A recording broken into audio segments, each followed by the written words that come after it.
வணக்கம் நண்பா, நண்பீஸ். ஆ நம்ம ஆக்சுவலி ஒரு சீரிஸ் ஒண்ணு ஆரம்பிக்க போறோம். அது எத பத்தி இருக்க போது அப்டின்னா, ஒரு 90 டேஸ் ஆஃப் சேலஞ்ச். அதுல எந்த அளவுக்கு நம்மள ஆ ஒரு 0லேருந்து ஆரம்பிக்கிற ஒருத்தவன், தன்னோட வாழ்க்கையில வந்து க்ரோ பண்ணிக்க முடியுது அப்டின்றத பத்தி பார்க்க போறோம். இது எதெல்லாம் வச்சு உள்ள இருக்க போது அப்டின்னா, ஒரு 0லேருந்து நம்ம ஆரம்பிக்கிறோம் அப்டின்றப்போ, அவனுக்கு எந்த விஷயத்துலயுமே எந்த ஒரு விஷயமும் தெரியாது. ஸோ அப்படி இருக்கப்போ, அவனோட இனிஷியல் ஸ்ட்ரகிள்ஸ் எப்படி இருக்கும்? அதுக்கப்புறம் அத அவன் எப்படி ஃபேஸ் பண்றான்? அத ஃபேஸ் பண்ணி அவனோட லைஃப்ல எந்த அளவுக்கு அவன் க்ரோ பண்றான்றத நம்ம இத வச்சு பார்க்க போறோம்.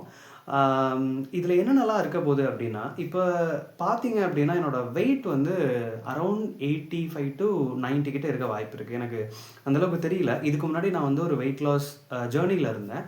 பட் ஏதோ ஒரு காரணத்தினால அத நான் வந்து ஃபுல்லா ஸ்டாப் பண்ற மாரி ஆயிடுச்சு. ஸோ அத ஸ்டாப் பண்ணிட்டு நான் வந்து சம் லைக் நான் ஆல்ரெடி சொன்ன மாரி நான் அந்த ட்ராப் அவுட்டா இருக்கட்டும், அந்த மாதிரியான விஷயங்கள்ல கொஞ்சம் கொஞ்சமா அப்படியே இதாயிட்டு இருந்தனால, ஸோ மென்டலி ஸ்ட்ரகிள் ஆயிட்டு இருந்தேன். ஸோ என்னால ப்ராப்பரா வந்து அந்த விஷயத்த கன்டினியூஸா பண்ண முடியல.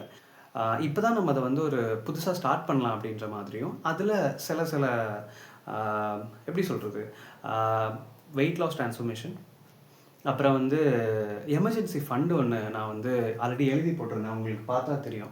ஸோ எமர்ஜென்சி ஃபண்ட் வந்து நம்ம கிரியேட் பண்ண போறோம். By doing Zomato delivery.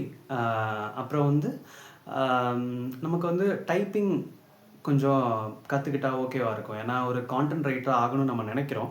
But அதுக்காக சும்மா இருந்தா வந்துருமா என்ன? ஸோ அதுக்காக வந்து நம்ம எக்ஸ்ட்ரா கான்டென்ட் ரைட்டிங்க்கும் நம்ம கிராமட்டிக்கலி எரர் இல்லாம இந்த ஒரு 90 டேஸ்ல எந்த அளவுக்கு க்ரோ பண்ண முடியுது. பிளஸ் பேரலலி நம்மளால வந்து எந்த அளவுக்கு ஸ்போக்கன் இங்கிலீஷ்ல நான் எந்த அளவுக்கு வந்து பண்ண முடியுது அப்படின்றதை பார்க்க போறோம். இதோட சேர்த்து நம்ம வந்து நான் முன்னாடியே சொல்லியிருந்த மாரி டைப்பிங்கும் நம்ம வந்து பேரலலி பார்க்க போறோம். ஸோ இதெல்லாம் சேர்ந்து தான் இந்த சீரிஸா இருக்க போது. ஸோ இந்த சீரிஸோட நேம் என்ன அப்டின்னா, சொன்னத செஞ்சு காட்டுவோம். ஸோ இதுதான் இந்த சீரிஸோட நேம். ஸோ இது ஒரு 90 டேஸ் இருக்க போது. ஸோ எப்படி இருக்குன்றத பார்ப்போம். தொடர்ந்து சப்போர்ட் பண்ணுங்க. உங்களோட சப்போர்ட் எனக்கு ரொம்ப ஹெல்ப்ஃபுல்லா இருக்கும். ரொம்ப லைஃப்ல 0வா இருக்க ஒருத்தவன், தன்ன மாத்திக்க முடியாதுன்னு நெறைய பேர் வந்து தன்னோட வாழ்க்கைய ரொம்ப ஒரு மாரி வெறுமையா நகர்த்திக்கிட்டு இருக்காங்க. ஸோ இனிமே நம்ம வந்து அத மாத்தி காட்டுவோம். எந்த அளவுக்கு மாறுதுன்னு பார்ப்போம். ஆ ஒருவேள என்னால அத சாதிக்க முடிஞ்சிருச்சு அப்டின்னா, உங்களாலயும் அது முடியும்னு நான் நம்புறேன். எனக்கு உங்களோட முழு சப்போர்ட் தேவ. ஸோ தொடர்ந்து ஆதரவு குடுங்க. அத உங்க லைக்ஸ் மூலமாவும், நீங்க சப்ஸ்கிரைப் பண்றதன் மூலமாவும் தொடர்ந்து தெரிவிச்சுக்கிட்டே இருங்க. ஸோ மீட் பண்ணுவோம் ஒவ்வொரு நாளும். பாய்.